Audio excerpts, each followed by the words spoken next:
Berjumpa kita sekali lagi di udara Ria 897 dalam satu lagi episod Kisah-Kisah Seram, Kisah-Kisah Misteri dalam rancangan Misteri Jam 12 bersama saya DJ Champion KC.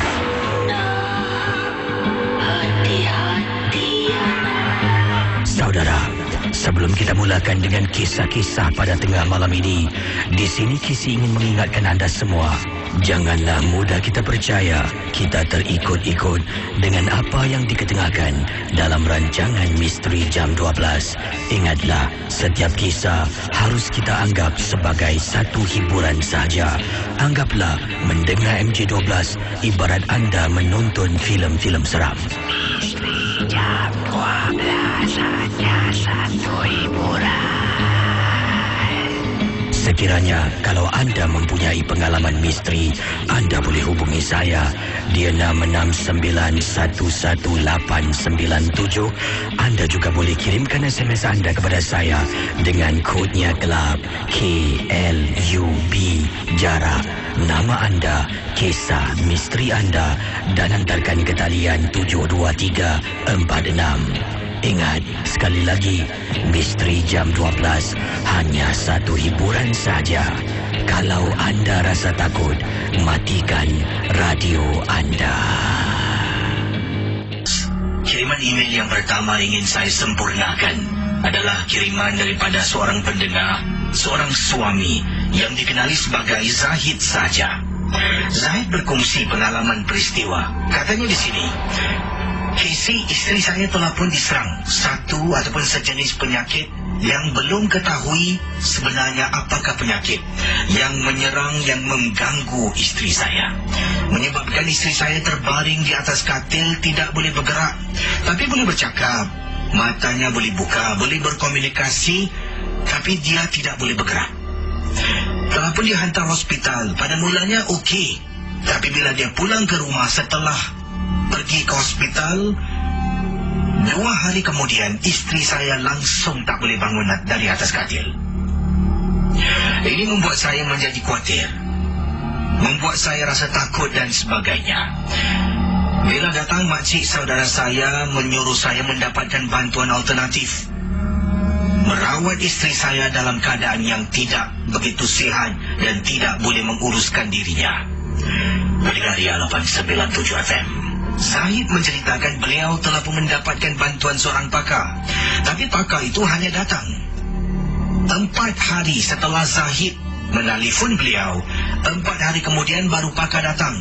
Jadi sejak dia balik hospital, lebih kurang 3-4 hari isteri terbaring di atas katil setelah dapat nasihat daripada mak saudaranya, makcik saudaranya. Zahid menelpon seorang pakar mungkin yang direkomendasikan oleh mak cik si Zahid ini, dan 4 hari kemudian baru pakar datang.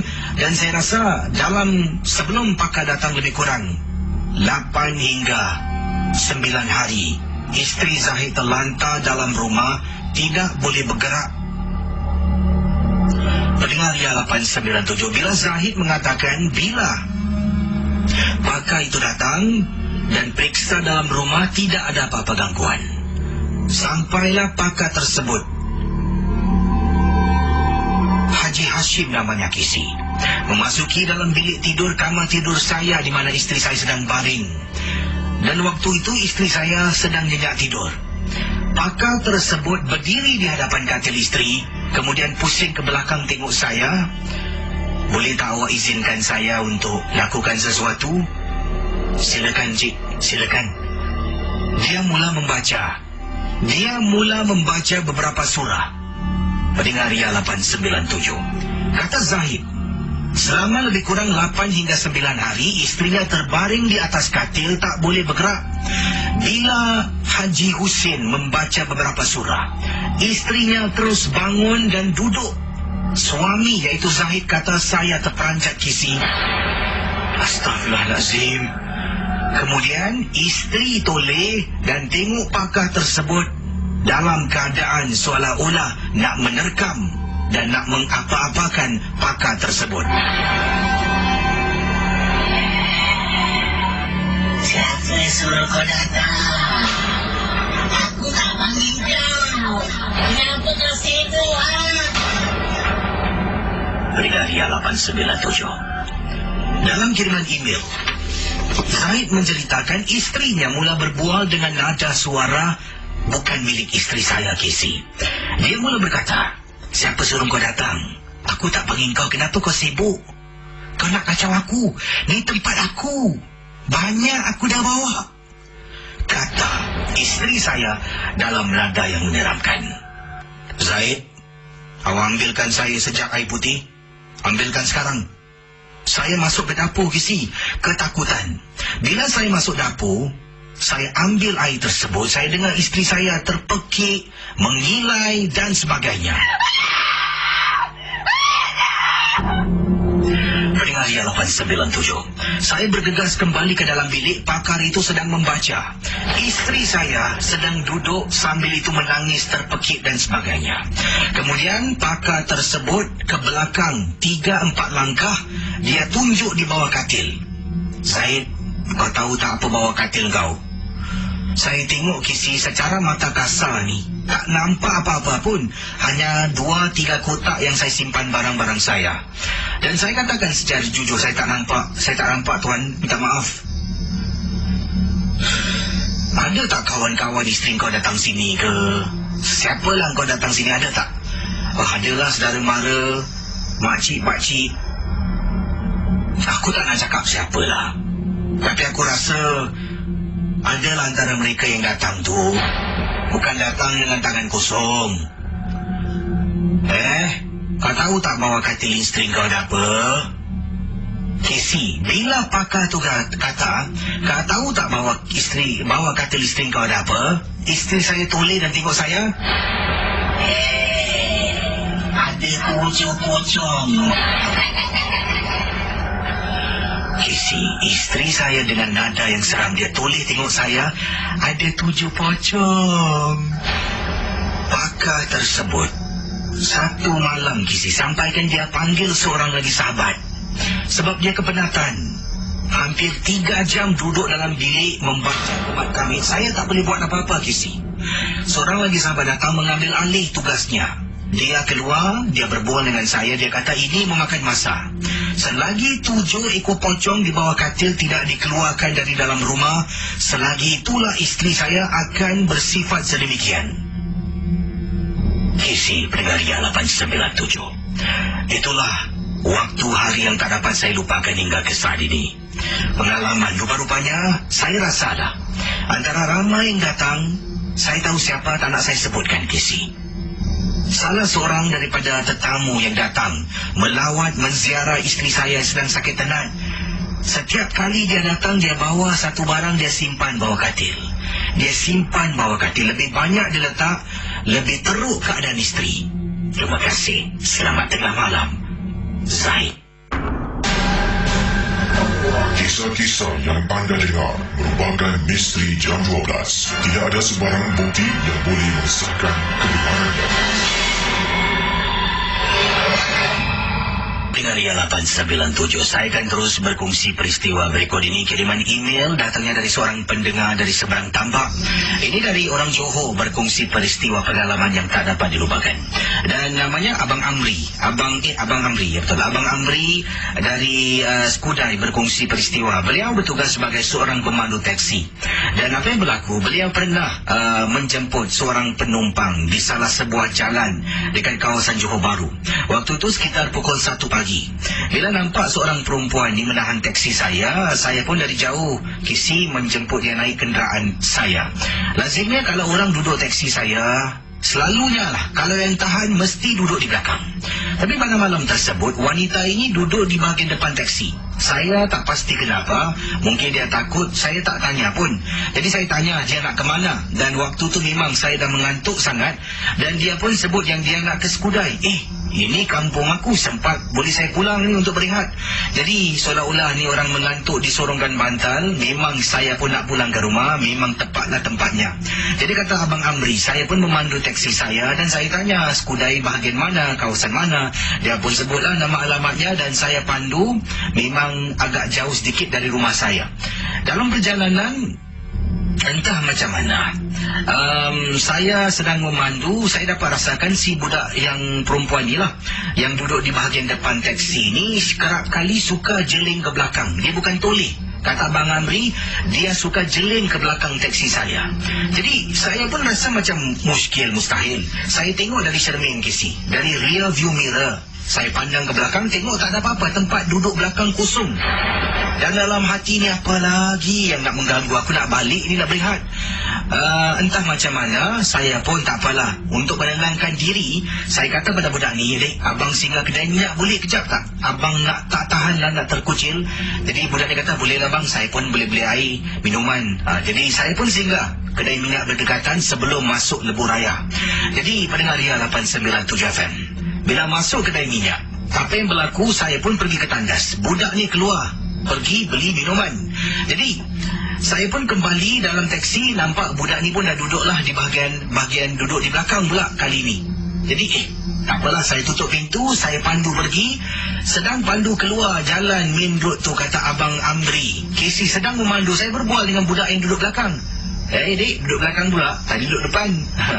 Tapi dia tak layan Casey. Saya ada bergurau, dia diam. Mungkin dia penat agaknya, saya pun tak layan lah. Pandu sampai di lampu trafik. Saya terpaksa berhentikan teksi. Sebab apa? Sebab lampu merah. Jadi bila sedang saya tunggu lampu isyarat tu bertukar warna, sambil tu saya pandang lagi dekat cermin, dan budak tu seolah-olah cara dia macam lain dari yang lain. Sungguh menakutkan saya. Jadi apa yang saya buat? Saya pejam mata, dalam hati saya berkata, "Tolonglah, kalau aku tak sepatutnya jemput kau, tolonglah jangan ganggu aku." Dalam hati saya bercakap. Kemudian saya sebut, ataupun katanya di sinilah, saya selawat selama 3 kali. Saya buka mata perlahan-lahan. Di belakang teksi saya tak ada orang kisi. Dan saya ternyata yakin di belakang saya bukan budak yang naik teksi saya awal tadi. Saya terpaksa pusing balik. Budak tu masih berada di kedai minyak, di stesen minyak. Sampai dalam, budak tu tanya, "Abang ke mana?" Saya nak cakap pun tak tahu nak cakap apa. "Oh, abang ke belakang cuci teksi sekejap." Budak tu macam terpinga-pinga. Dia pun naik teksi saya. Kemudian kali ini bila dia toleh ke belakang, saya pun sambut. "Oh, jangan takut, benda tu dah tak ada lagi." Dia tengok saya, dia terus pandang ke arah lain, seolah-olah barang tu saya yang simpan. Itulah pengalaman daripada Abang Amri, seorang pemandu teksi dari seberang tambak, dari Johor Bahru. Terima kasih Casey, terima kasih kembali. Ingin saya kedengarkan berikut ini kisah selanjutnya. Sebelum saya baca kiriman ini, ingatlah, kiriman yang bakal saya kongsi sama, kita anggap sebagai satu hiburan saja. Jangan kita persalahkan mana-mana pihak, jangan kita buat tuduhan rambang tanpa kita tahu asal-usul kisah yang sebenar. Mungkin kisah ini dibuat-buat, ya, tapi apa jua, ini tujuan untuk hiburan saja, seperti kita menonton filem-filem seram di panggung wayang macam itulah juga. Harus anda anggap misteri jam 12 bila anda mendengarnya. Kisah yang ingin saya ceritakan datang dari seorang ibu. Pengalaman seorang ibu, katanya ini pada malam Ahad setelah tamat majlis persandingan anak lelakinya bersama dengan menantu. Dan katanya di sini, menantu saya telah pun berumah tangga dengan seorang model J ataupun seorang ibu tunggal yang dah pun berpisah dengan suaminya. Kata ibu, namanya Kak Ratna, bukan nama sebenar, Kak Ratna. Kata Kak Ratna bukan nama sebenar, nama samaran yang digunakan di sini. Saya pada mulanya memang tidak setuju anak saya berumah tangga dengan seorang ibu tunggal ataupun model J yang digunakan nama samaran di sinilah. Jadi memang tak setuju bila anak saya bersuara. Bila nampak wanita tu, luarannya memang baik, salam, cium tangan, cara dia layan. Tapi firasat sebagai seorang ibu Kisi telah pun dianugerahkan oleh Allah Subhanahu Wa Taala. Kita seorang ibu tahu Kisi, apa yang baik, apa yang tak baik, kadang-kadang boleh rasakan. Oleh kerana anak saya nampak luaran saja, saya tak ada bukti nak tunjukkan apa yang saya rasakan adalah benar. Jadi saya teruskanlah, ini kebahagiaan rumah tangga, saya tak nak masuk campur. Saya pernah nasihat dia, tanya, "Kau betul kau nak kahwin dengan dia? Kau dah fikir masak-masak, kau dah solat istihara?" Kata Kak Ratna, "Anak saya yakin yang ini adalah pilihan yang tepat." Berbalik pada pengalaman saya, Casey, hari Ahad merupakan majlis persandingan. Hari Sabtu juga majlis persandingan, tapi di sebelah pihak pengantin perempuan. Hari Ahad sebelah pihak saya dengan anak saya. Setelah habis semua majlis, pengantin mempelai naik ke atas. Waktu tu ingat Kisi, pukul 12 lebih malam, mereka baru nak masuk tidur. Anak saya waktu itu keluar daripada bilik. Saya pula sedang jalan nak ke ruang tamu nak ambil sesuatu barang. Bila saya lalu depan bilik anak saya, bilik pengantin baru, bukan saya nak kepo Kisi, tapi saya terperanjat apabila ternampak menantu saya sedang baring di atas katil, tapi wajahnya bertukar menjadi sesuatu yang menyeramkan. Perkara ini berlaku dalam sekelip mata. Jadi mungkin saya boleh terjemahkan lagi apa yang dimaksudkan oleh pendengar kita nama Kak Ratna. Kak Ratna jalan depan bilik anaknya, ya, depan bilik pengantin baru. Yang anak keluar ke dapur, menantu sedang baring di atas katil. Kak Ratna lalu depan bilik, tengok menantu baring dalam sekelip mata. Benda ini berlaku dalam beberapa saat. Dia toleh tengok menantu, wajahnya seolah-olah menyeramkan. Dia pandang lain, pandang balik, menantu wajahnya kembali seperti biasa. Dia terperanjat, dia terkejut. Jadi apa yang dilakukan oleh Kak Ratna? Kak Ratna terus katanya, saya pergi ke dapur. Pergi ke dapur, saya suruh anak saya panggil isterinya pergi dapur. Saya katakan dengan alasan, mak ada masakkan sesuatu tadi mak simpan, boleh tak makan? Pada mulanya anak saya katakan, tak naklah mak, isteri saya dah penat mak 1 hari. Tapi saya mati-mati minta tolong-tolonglah, lepas ni kau dah pindah, tinggal rumah mak mentua kau, tolonglah. Jadi akhirnya anak saya pujuk Kisi, pujuk isterinya. Menantu saya keluar daripada bilik itu berjalan. Yang mak panggil, mak ada masakkan sesuatu. Memang benar Kisi, kebetulan dalam peti ais ada simpan sesuatu awal tadi. Pulut kuning dengan ada benda yang saya tak nak sebutkan. Saya keluarkan pulut kuning dan ada juga beberapa barang yang lain, disajikan atas meja dalam dapur Kisi. Pendengar Ria 897, apa yang berlaku seterusnya? Anak saya makan, menantu saya duduk tak nak makan. Awak tak makan? Makanlah, kan mak saya masak ni. Makanlah. Makanlah bang, saya tak lapar lah bang. Awak ni tolonglah, nanti mak saya merajuk tau. Makan sikit lah, tolonglah. Saya tak nak makan. Terus menantu saya bangun, masuk dalam bilik. Saya konon-konon baru keluar dari bilik Kisi, kata Kak Ratna. Padahal saya dengar di sebelah pintu. Masuk, saya tanya, isteri kau mana? Tak makan ke makanan aku berikan? Tak lah mak, dia tak lapar lah mak. Tak apa, biar orang habiskan Yalah, Kisi nak tahu tak? Dalam sajian itu ada satu sajian ini, memang Kisi orang yang pakai susuk tidak suka makan. Kalau dia makan, susuknya akan tanggal, akan nampak wajah yang sebenar. Rata-rata Kisi menantu saya ada pakai barang, dan saya tahu dia ada guna barang untuk kenakan anak saya. Kata Kak Ratna, sekarang ini saya sedang berusaha untuk pujuk anak saya berjumpa dengan pakar, tapi belum tahu caranya bagaimana. Sebab saya tahu dia tak akan pergi. Tolonglah Kisi, kalau mungkin ada cara-cara yang boleh memujuk, sebab saya nak tahu adakah anak saya benar-benar cintakan. Dia gunakan perkataan perempuan di sini, ataupun anak saya diguna-gunakan. Terima kasih dari seorang ibu yang sangat sayangkan anak, Kak Ratna. Siapa di ujung talian? Halo, selamat tengah malam. Halo. Hai, siapa bercakap ni? Assalamualaikum, nama saya Rekrod. Waalaikumsalam. Dan ada pengalaman tentang apa ni? Okey, ini berlaku waktu saya bekerja sebagai part-time polis lah.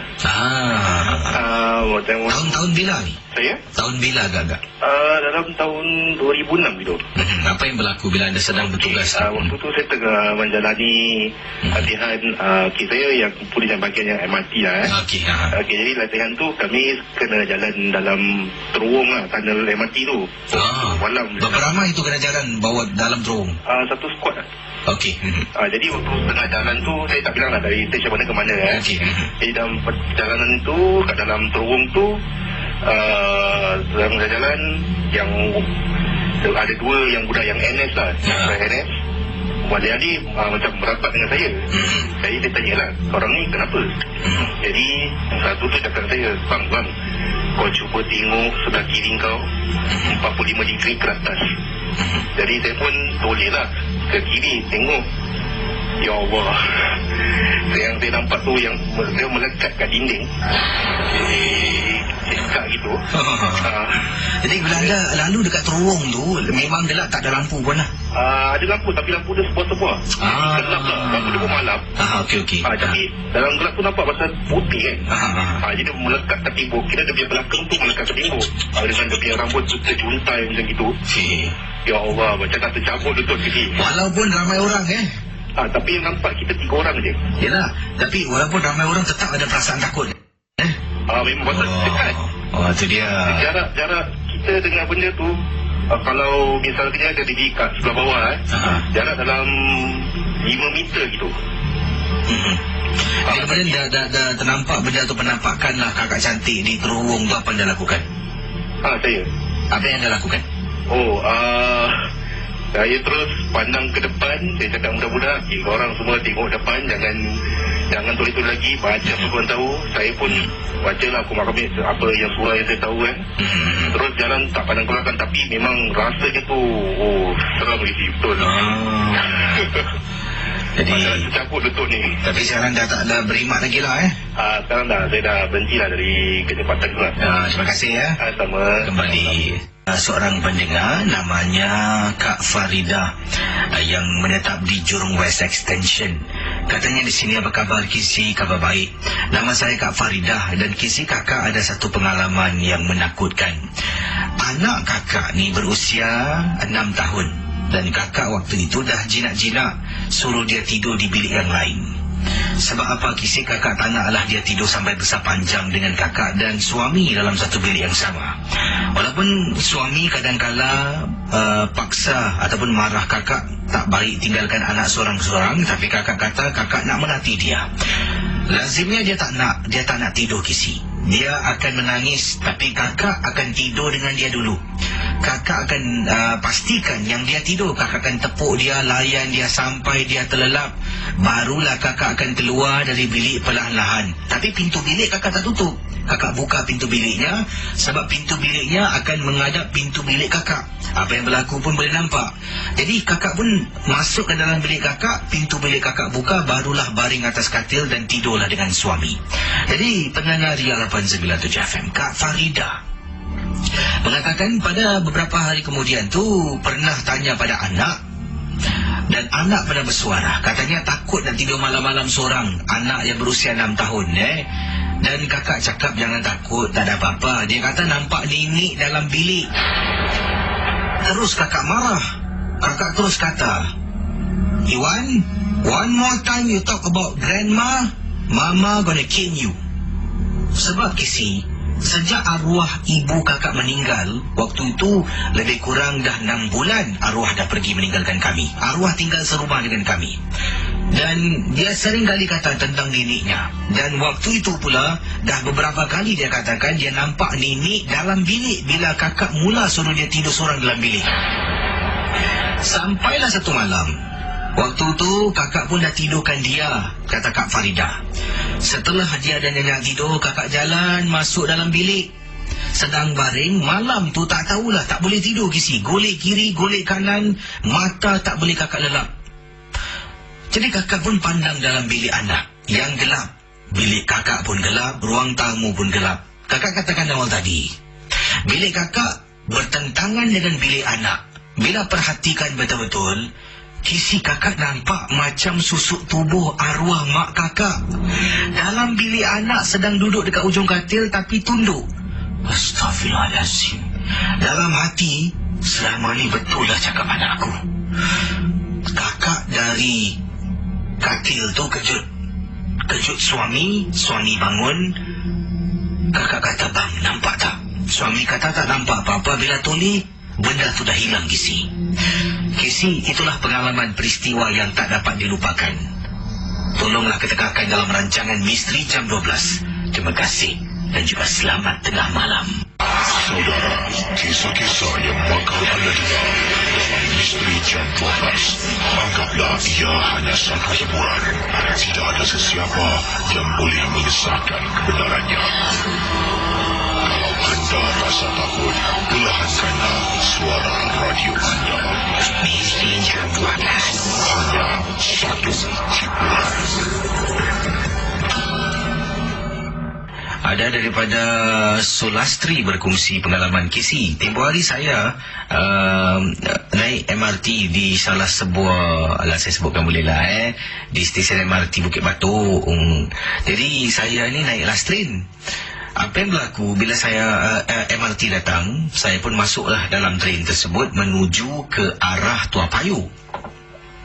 Dan kata Sulastri, bila masuk dalam train tu, saya berdiri di pintu A, cakaplah. Jadi pintu sebelah kiri saya ni ada seorang perempuan sedang berdiri. Saya masuk sama-sama dengan dia. Apabila saya belok ke arah dia, saya tengok perempuan tu dah tak ada, KC. Saya hairan, mata saya berkeliaran cari belakang saya. Kalau belakang mesti dia jalan tepi saya. Saya tengok depan langsung tak ada orang, gerabak tu kosong langsung. Naik seram dan takut. Akhirnya nak duduk sorang-sorang, tak berani. Saya jalan sampailah gerabak yang ada orang. Saya duduklah gerabak tu. Terima kasih, Desulastri. Kisah-kisah yang anda dengar merupakan Misteri Jam 12. Tidak ada sebarang bukti yang boleh mengesahkan kebenarannya. Yang ini ada kiriman yang saya terima ni, datangnya dari SMS dikirimkan pada saya dengan kodnya Club KLUB. Jarak nama anda kisah misteri dihantarkan ke talian 72346. Daripada Ratna Sari, katanya, KC Assalamualaikum. Waalaikumsalam. Kebelakangan ini saya sering kali terperasan di tingkap bilik saya seperti ada sesuatu yang terapung-apung. Dan lazimnya saya macam terpandang seperti ada kepala di tingkap dapur saya. Tapi selalunya bila saya pandang direct ataupun pandang teruslah ke tingkap saya, penampakan tersebut akan hilang. Biasanya benda itu akan menjelma ketika saya sedang hayal, mungkin sedang berdiri minum air, sedang makan, saya mungkin akan terperasan seperti ada sesuatu. Jadi pada satu hari ini saya pernah bilang jiran sebelah. Kemudian jiran sebelah menghulurkan sesuatu pada petang harinya. Dikatakan pada saya, suruh ambil barang tu letak dekat tingkap dapur. Nanti dah tak nampak lagi. Saya pun tidaklah berfikir panjang, katanya Ratna Sari, mengambil barang tersebut dan letaklah di tingkap dapur. KC, memang benar KC, benda tu tidak lagi kelihatan, malah kelibat perasaan pun dah hilang. Jadi saya rasa mungkin agaknya barang ke tangkal yang diberikan oleh jiran saya tu memang mujarab lah. Saya pun pergi rumah jiran, saya kata terima kasih sebab betul lah Kak Cik bila hantar kasih barang tu pada saya, dah tak nampak lagi dan tak rasa seram lagi. Jadi saya betul-betul berterima kasih dengan Kak Cik lah. Jadi KC, setelah kejadian itu, pada beberapa malam berikutnya terperanjat apabila dia dah beralih masuk ke bilik tidur saya, tingkap bilik tidur saya KC. Saya angkat barang tu, saya letak dalam bilik. Dan KC makin lama makin teruk. Kali ini bukan saja ternampak kelibat KC, malah KC benda ni dinampak oleh suami saya sendiri yang pernah bertanya, yang ada bertanya dan beritahu saya. Terpaksalah saya dapatkan bantuan pakai yang sebenar dan saya serik lagi nak menggunakan tangkal-tangkal azimat-azimat yang diberikan oleh rakan-rakan kenalan. Terima kasih, selamat tengah malam. Wah. Okey, kita akan teruskan dengan pengalaman yang lain. Boleh hubungi saya 669-11897. Hello, selamat pagi. Hello. Ya. Hello. Terima kasih. Ya, siapa ni? Kak Asna. Kak Asna, panggilan dari mana Kak Asna? Asna baru balik Johor ni. Baru balik Johor. Ya. Ya, Kak Asna ada pengalaman misteri yang nak diketengahkan tentang apa ni? Silakan. Ya, tapi pengalaman ni. Tak nampak tau, cuma kena tangan saya ni tutup tau.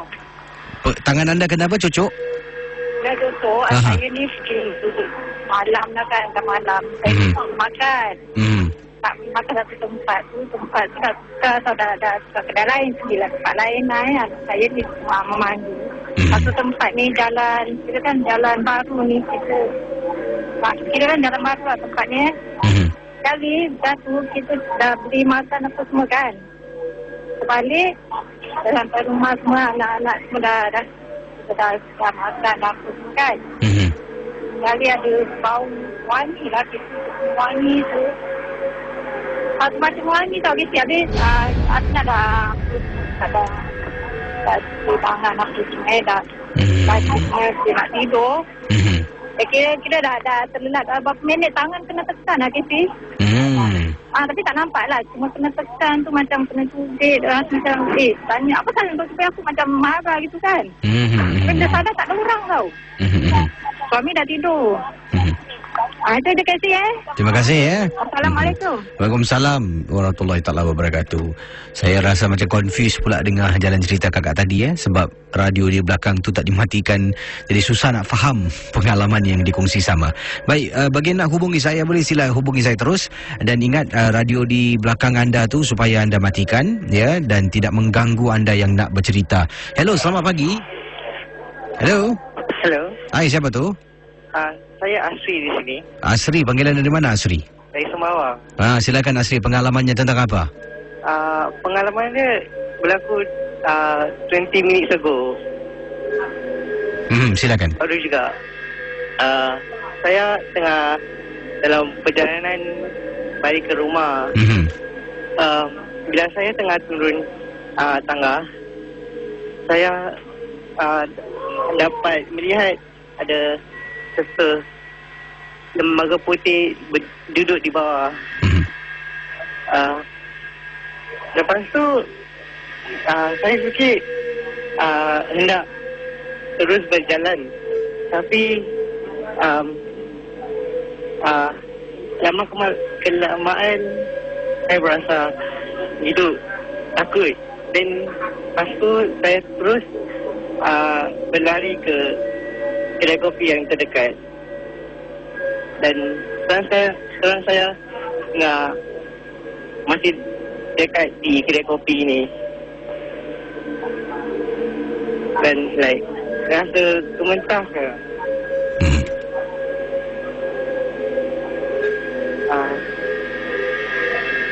Saya sudah hubungi kakak saya, tapi dia tak berani untuk mengambil saya dari kedai kopi ini. Lepas tu saya tidak tahu hendak nak balik ke atau tunggu sampai subuh. Itu je lah Casey. Terima kasih Sama-sama. Kembali. Baik, saudara kalau ada kisah hubungi saya 669-11897.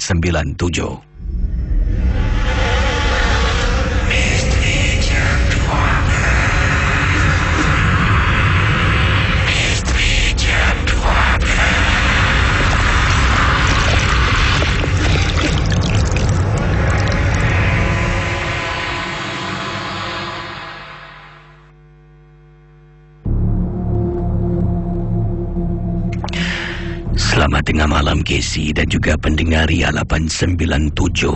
Berikut ini pengalaman daripada seorang penumpang teksi. Saya menaiki teksi seorang pakcik. Dalam teksinya Casey memang penuh dengan perhiasan.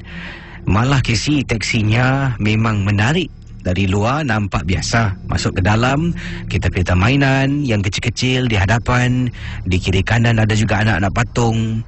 Dan bila saya tahan tu, saya terperanjat. Apabila depan tu, tempat duduk di bahagian depan, ada seorang perempuan. Jadi, saya pernah kisi dahulu satu ketika menaiki teksi di mana ada juga isteri. Bukan pakcik yang sama, tapi teksi yang lain, kata beliau. Jadi, uncle tu tanya, you don't mind right? Where you going? Jadi, saya pun katalah waktu itu, dan bila perkara yang sama berlaku, saya tahan teksi, depan ada perempuan, saya pun tidak kisahlah. Jadi masuk ke dalam, saya pun tutup pintu dan melihat keadaan teksinya Casey memang cukup unik. Dan pakcik itu tanya saya nak ke mana. Saya pun arahkan dia lah yang saya nak pergi ke tempat ini.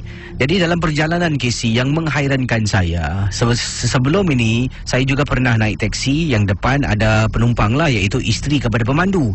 Mereka sepanjang perjalanan akan berbual, kadang-kadang akan berdiam, kadang-kadang akan berbual. Tapi Casey, dari mana saya berada, saya ni menaiki teksi dari kawasan East Coast setelah pulang daripada barbecue pit kawan saya dan nak pulang ke rumah. Rumah saya jauh Casey, di Jurong West Extension. Casey bayangkan, daripada pantai East Coast dah nak dekat sampai Jurong West Extension, nak dekat sampai rumah saya, pakcik yang memandu dengan makcik yang duduk sebelah ni langsung tak berbual. Mereka berdiam. Mungkin mereka bergaduh agaknya. Jadi, pendengar Ria 897, bila dah sampai, saya dah arahkan pakcik ni masuk tempat letak kereta. Saya pun membayar duit. Kemudian pakcik ni pun cakap pada saya, terima kasih nak. Saya pun kata, cik, terima kasih cik. Saya pusing dan tengok tempat duduk depan. Saya pun cakap lagi, pakcik, terima kasih minta maaf lah kalau mengganggu tadi, ambil saya. Jadi saya pun keluar. Saya keluar, tutup pintu dan berjalan. Kemudian pemandu teksi tersebut horn saya beberapa kali. Saya toleh, dia panggil saya. Saya ingatkan saya tertinggal barang, kata beliau. Jadi saya tanya, ya cik, ada apa cik? Tadi awak boleh saya tanya tak? Apa dia cik? Tadi awak cakap dengan siapa dalam teksi saya? Awak cakap makcik. Jadi Casey, saya berperasan tempat duduk depan di belakang tidak ada orang. Saya toleh kiri, toleh kanan, toleh belakang. Saya tengok pakcik ni. Tak apalah pakcik, terima kasih Dengan segera Casey saya jalan dan terus pulang ke rumah. Syukur Alhamdulillah, katanya, makhluk tersebut tidak ikut saya. Dan sepanjang malam Casey, masih terbayang-bayang muka perempuan dengan rambut panjang duduk dalam teksi naik dengan saya.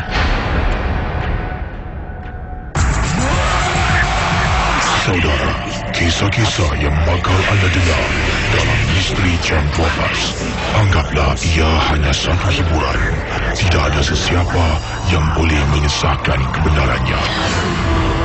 Kalau anda rasa takut, perlahankanlah suara radio anda.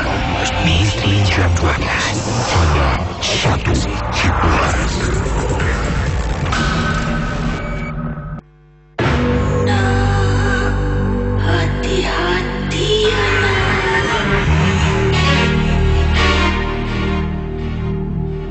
Baik, diteruskan dengan pengalaman-pengalaman anda dalam rancangan Misteri Jam 12. Macam-macam kisah saya terima. Ini kiriman SMS daripada Yanti, katanya. Apa khabar Casey? Khabar baik. Yanti ada kisah misteri yang berlaku di salah sebuah pusat membeli belah. Waktu itu pusat membeli belah ni banyak kedai dah tutup. Jadi Yanti menceritakanlah bila banyak kedai dah tutup ni, kami pun sebenarnya baru saja membeli barang-barang perkakas-perkakas rumah. Jadi kata Yanti suruh suami pergilah tempat letak kereta. Yanti nak pergi tandas dahulu. Bila sampai dekat basement tu, suami pun tinggalkan saya. Suami pergilah ke tempat letak kereta dengan angkat barang-barang. Yanti pula masuk ke dalam tandas. Jadi tahulah suami letakkan kenderaannya di mana. Masuk tandas untuk legakan diri. Sebab Casey dari tadi shopping tahan nak terkucil. Akhirnya berpeluang. Jadi pusat membeli belah tu dah banyak tutup Casey. Cuma ada beberapa kedai lah di bahagian bawah basement ni yang masih dibuka. Yanti pun bila nak masuk terperasan depan tandas tu ada seorang anti ni sedang katanya sedang lap dan bersihkan lantai lah. Jadi Yanti tengok anti ni dan minta izin, nanti can go in or not. Dia gangguk lah boleh masuk ke dalam. Saya pun masuk untuk legakan diri. Apa yang berlaku setelah itu, saya keluar dari kubikel. Saya pun nak cuci tangan dan sambil tu sempatlah tengok cermin sekejap. Sedang saya berbuat demikian, tiba-tiba saya dengar dalam tandas bunyi macam gerung-gerung. Macam seolah-olah orang menghentak pintu tandas di mana saya berada. Jadi saya tersentaklah buat seketika. Saya tengok dalam tandas tu ada 4 kubikel. Pintu tandas kecil tu ada 4. Satu saya baru keluar. Jadi maksudnya dalam 3 tandas ni mesti salah satu ada orang. Jadi apa yang berlaku setelah saya nak keluar ni, anti ni pun dah nak tutup pintu tandas Casey. Saya pun kata, anti don't lock, inside got people. Jadi anti ni kata, got people? Yes. Entah macam mana bila anti ni nak masuk, nak tegur orang, suruh keluar, saya ni boleh berdiri dan tengok belakang. tengok apa anti ni nak buatlah siapa dalam tandas. Anti ni tolak pintu nombor 1, tak ada orang. Pintu nombor 2, tak ada orang. Nombor 3, nombor 4 pun tak ada orang, Casey. Kemudian dia tengok saya tengok dia. Dia kata, nobody inside, tak ada orang. Kata anti tu kepada saya. Saya pun terkejut lah. Tadi nampak tau.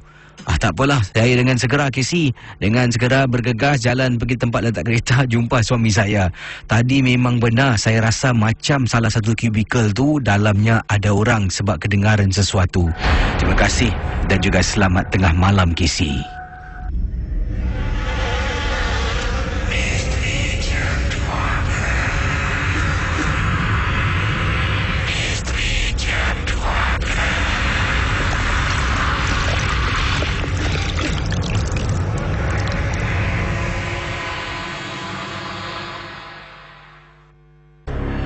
Dari 897 kita teruskan kisah misteri jam 12. Hello, selamat pagi Apit, apa khabar? Khabar baik, alhamdulillah. Ini panggilan dari mana, Apit? Panggilan daripada Bukit Batok. Pengalaman yang Apit nak ketengahkan tentang apa ni, silakan. Okey, semasa di bulan Ramadan, abang saya dengan kedua anak saudara saya lah, pergi menziarahi kubur arwah ayah saya. Halo? Teruskan. Okey, kemudian selepas macam saya tengah bersihkan kubur arwah ayah saya, saya macam terdengar suara macam sayu yang macam menangis gitu macam di untuk pagi dah. Saya tegur abang saya, cakap, abang, kau dengar tak suara macam sayu-sayu? Abang saya cakap, jangan tegur. Ni kan belum puasa. Habis abang saya cakap, tak apa, biarkan. Mungkin ini terjadi dengan orang atas lah. Saya pun cakap, saya macam very curious lah, nak tahu kan. Saya macam bangun, toleh kiri, toleh kanan, tapi tengok macam tak banyak orang lah di sana. Cuba berapa 2-3 keluarga je boleh nampak, tapi suara dia macam betul-betul sebelah kubur arwah bapa saya lah gitu macam. Selepas dan awal dah habis baca doa tu semua kan, dan makan Fatihah semua kan, saya gerak. Saya tulis ke belakang, suara dah macam makin kuat. Saya pun tak tahu sampai sekarang pun saya tengah fikir dari mana suara tu datang. Tapi takkan hantu boleh tahu siang hari kan. Itu je lah pengalaman saya tu. Terima kasih ya. Okay, lama. Kembali. Baik, kita terus dengan pengalaman selanjutnya. 669-11897. Yang ini daripada Syahrudin berkongsi peristiwa. Katanya, Casey, nama saya Syahrudin. Saya pernah katanya di sini terkena sesuatu di perkara ini berlakulah berputiknya perkara ini di alam siber. Sebenarnya saya ni berkenalan dengan seorang gadis di alam siber. Dan mohon maaflah perbuatan saya dahulu ni kerana saya dah berumah tangga. Tapi belakang isteri saya ada berkenalan dengan seorang gadis. Apa yang berlaku? Pada mulanya kami macam kawan Facebook saja. Tapi lama-kelamaan budak yang dimaksudkan ni lah, perempuan dimaksudkan ni, mesej saya, tanya khabar, buat apa. Dan kami begitu mesra di Facebook. Sampaikan saya setiap kali mesti nak masuk Facebook pada setiap jam, setiap saat nak tengok mesej yang dia tinggalkan pada saya. Jadi akhirnya isteri saya tidak indahkan. Anak saya pun saya tidak indahkan. Saya akan keluar kerja dan balik agak lewat malam. Dan apa yang berlaku pada pertama kalinya saya keluar dengan budak ni, budak ni nampaknya okey, alright, katanya okey, alright, baik, jadi katanya pertama kali jumpa budak ni, dia pun dia bersuara, memberitahu hasratnya yang dia suka dan sayangkan saya. Saya terperanjat, Kisi.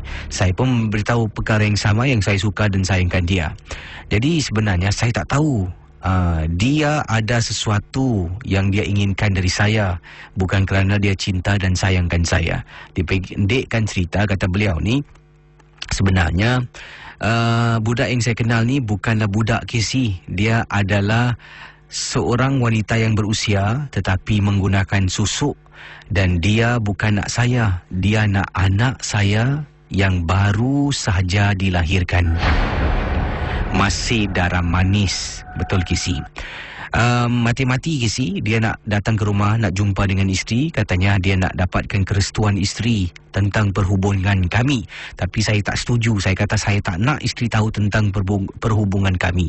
Sampaikan saya berdegil. Akhirnya dia message isteri saya di Facebook dan dia seolah-olah nak menghapuskan rumah tangga dengan isteri. Di situ isteri dapat tahu kami bergaduh besar. Akhirnya saya perlulah minta maaf sampai saya perlu bersumpah pada isteri. Facebook saya ni pun saya dah tutup, dah tak gunakan lagi. Sebab kerana Facebook lah rumah saya hampir-hampir musnah. Saudara, kisah-kisah yang bakal anda dengar dalam Misteri Jam 12, anggaplah ia hanya satu hiburan.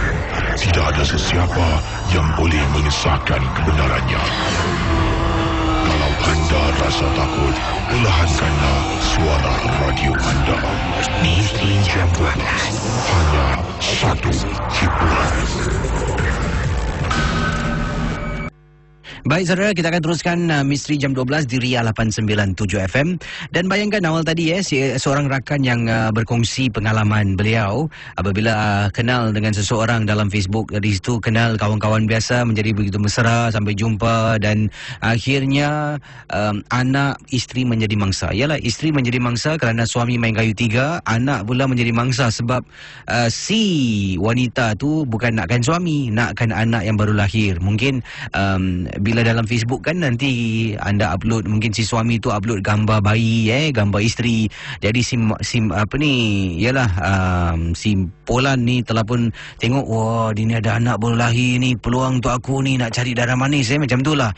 Saya tak pasti adakah pemikirannya macam tu, tapi itu yang saya rasakan lah. Jadi pendengar Ria 897, kisah yang tadi disalahkan Facebook sebagai wadah ataupun Facebook telah pun meruntuhkan rumah tangga beliau. Sampaikan akaun Facebooknya ditutup dan tidak lagi digunakan setelah minta maaf, mohon maaf dari isteri atas kesalahan yang cukup besar awal tadi. Jadi bagaimana saudara? Haruskah kita salahkan alam siber ataupun rangkaian sosial bebas ini kerana perbuatan yang dilakukan oleh cik abang kita tadi itu Ramai katakan di sini jangan salahkan Facebook dan sebagainya, dan saya pasti juga ada di antara anda sekarang ini bila saya sedang berbual, sedang berjinak-jinak nak bermental-mentalan dengan orang di Facebook. Ingat kalau sedang buat sebelum kena tangkap, lebih baik awak stop it. Kalau tidak, that's it. Thank you very much, I'm sorry, goodbye.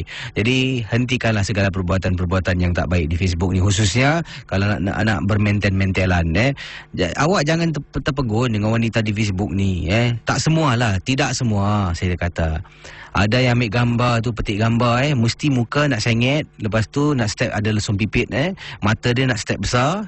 Kau kata, wah ni cute lah itu dalam gambar. Awak jumpalah awak terkejut, cik pun tu lagi lawa Jadi ingatlah orang yang tersayang. Kan awak bila nak berumah tangga tu kan dah buat janji, sehidup semati kita akan bersama. Datang rintangan sikit, mata yang terbeliak besar sikit, pipi ada lesung pipit, dah awak habis goyang. Tak boleh macam tu. Terima kasih. Itu message dari Dr. Casey Kamsa.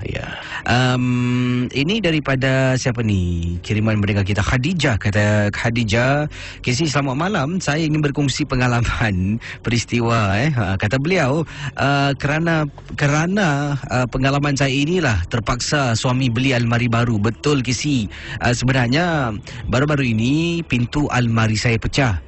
Sebab ada satu perkara berlakulah dalam bilik apabila saya mengadakan satu majlis doa selamat. Jadi bila anak-anak saudara ramai dah berkumpul, entah macam mana Kisi terperanjat masuk dalam bilik, satu pintu tu dah terhayun Kisi, hayun kiri kanan sebab hinge tercabut dan patah. Jadi saya pun tak nak banyak soal, saya suruh suami buka pintu sebelah sebab bila tutup tu nampak disengit dan mata lebih sakit. Jadi bayangkan pintu almari saya sebelah ada pintu, sebelah tu kira macam walk-in wardrobe lah, open concept katanya Khadijah. Dan Casey, selepas kejadian pintu tu entah macam mana, untuk beberapa malam lah dan beberapa minggu bila saya tidur dan tersadar, saya macam rasa dalam almari saya tu seperti ada orang berdiri di dalam sedang memerhatikan saya dengan suami yang sedang nyenyak tidur.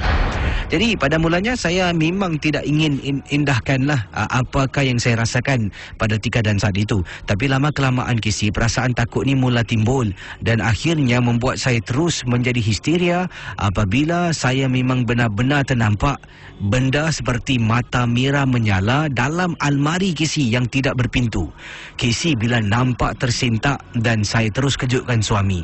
Akibatnya, suami terpaksa keluar duit untuk beli satu almari yang baru. Almari yang ada tu dibuang sahaja. Jadi Casey, saya tak pasti sebenarnya adakah gangguan yang terkena pada saya memang benar-benar gangguan ataupun setiap kali saya terbangun itu adalah mimpi. Tapi itulah lucu seram pun ada. Terima kasih dan selamat tengah malam dari Khadijah. Yang ini kiriman daripada rakan kita yang bernama Syahrul. Assalamualaikum Casey. Waalaikumsalam. Saya nak kongsi pengalaman ketika saya pergi berbasikal di kawasan Punggol dengan 2 orang rakan. Jadi kami 3 basikal ni kayuh daripada Sengkang naik Punggol sampai dekat Punggol N. Jadi dalam perjalanan ke Punggol N ni tiba-tiba kawan saya ternampak dari jauh Casey. Tepi jalan ada seorang budak ni sedang berdiri, budak perempuan sedang berdiri menunggu teksi. Jadi bila nampak dari jauh, kawan saya pun tekan brek lah perlahan kan, sebab dia memang berada di hadapan kami. Saya dengan rakan saya satu lagi ni jauh. Kemudian dia tekan brek dan dia ajak saya dengan kawan satu lagi untuk kacau budak perempuan di tepi jalan tu. Jadi apa yang berlaku, sebenarnya kami memang nampak ada budak perempuan tepi jalan. Kawan saya yang satu lagi ni memang mental Casey. Siapa jua yang dia nampak anak makcik, dia mesti nak ganggu. Seorang dari kawan saya tiba-tiba keluar idea dan kami pun tak berpakat. Benda ini datang secara spontan. Kawan saya yang nombor 3 namanya Adi memberitahu, kau nampak apa sih? Aku tak nampak apa-apa tau. Casey, yang budak ni pula dia pusing, kau biar betul. Kau biar betul, aku tak nampak apa-apa tau. Kau tanya ni. Jadi bila dia tanya dengan saya pun kata, kau ni main teguh sembarang je. Alamak, pusing balik lah. Pendengar Ria 897, kita ni sebenarnya nampak apa yang dia nampak Casey. Jadi sedang kita berhentikan basikal dekat tepi jalan, kawan saya ni kata, kita pulang lah. Dia tak berani. Saya mati-mati kata, jomlah pergilah, jangan takutlah. Ini semua tak ada benda lah. Kita manusia ni lebih berkuasa dari dia tau. Kawan saya yang mental ni Casey, mati-mati tak nak kata, tak sedap hati lah, balik lah. Saya dengan Adi ni dah ketawa Casey, kekek-kekek, tapi nak tahan pasal kami pun tak payah ikutkan dia.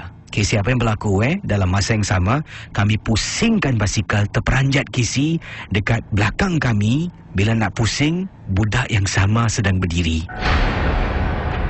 Kawan saya yang pusing ni, yang pertama dia pusing, Astaghfirullahalazim. Saya pun tanya, Afsal. Dia tunjuk, budak ni kat situ, nampak tu? Saya dengan kawan saya Adi meremang bulu roma, toleh belakang, dekat belakang tepi jalan dah tak ada Casey. Baik-baik kami nak konon-konon takutkan dia, kami sekarang pun jadi takut.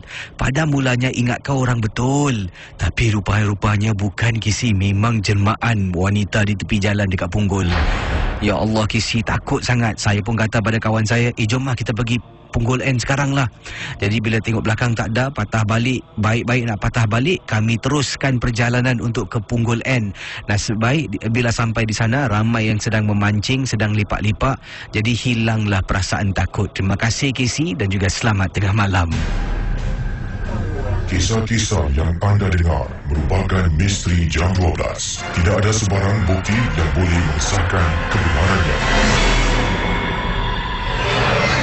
Jadi bayangkan kiriman-kiriman daripada rakan-rakan kita. Satu ni itulah hari ni banyak cerita tentang kawan mental Yalah, nampak anak makcik tepi jalan malam-malam waktu pagi ke tak tahulah. Anak makcik Jadi pusing belakang, tunggu kawan tekan brek babe. Tadi laju dia kayu punya laju Kawan datang, nampak anak makcik. Jadi ni 2 member pun secara spontan, tak tahu macam mana mereka tak pakat, tapi satu pun dah buat cerita, mana ada orang, kau biar betul. Member dah takut nak takutkan kawan, rupa-rupanya yang dia nampak tu memang betul-betul bukan anak makcik. Memang seram kisah-kisah yang diketengahkan pada malam ini. Baik saudara, masa tidak mengizinkan, saya harus undurkan diri. Jumpa anda di lain kesempatan. Terima kasih, terus bersama dengan Ria Insomnia.